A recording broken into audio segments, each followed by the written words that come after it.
Assalamu alaikum. Hello everyone. I hope you're doing great. I am doing this short video from a coffee shop, drinking my coffee. This is basically just because of requests I got from some students that don't have an Android phone. So to do that, you need to install what we call an emulator. So you have to go to have to be connected to the internet.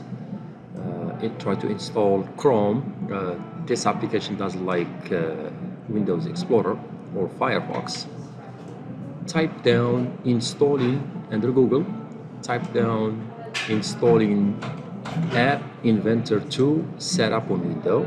Okay, and once you do your search, you select basically this one.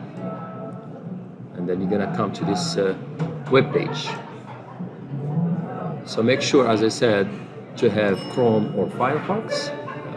This app doesn't like Internet Explorer. Make sure if this download process or steps is for Windows 64 bits. But if you have something before this, like 32 bits window, click on this instead of this one here, okay? So let's say you all have 64-bit processor. So you need to download this software and make sure to save it somewhere where you remember.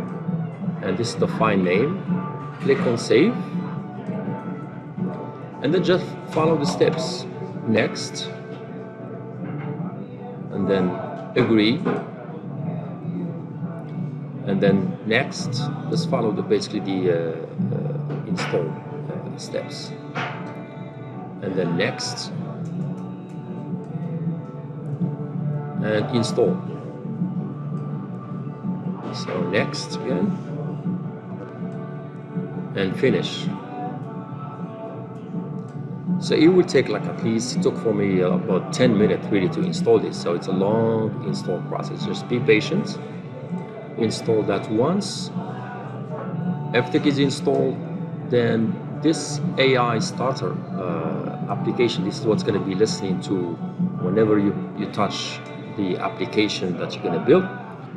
This is going to be emulating your Android environment with Windows. So if you have this pops up once you install you finish installing the application, then everything is good. So now you go to MIT App Inventor, you click on Connect, and click on Emulator. And this again, it's going to take like 5 minutes almost to finish. So once this is done, you should have a phone on your window, and you can actually just scan, connect, disconnect, do everything what you do your phone, but this time with your laptop. Hopefully this will take care of kids that don't have an Android phone and they want to use their laptop or tablet to control the car. Thank you.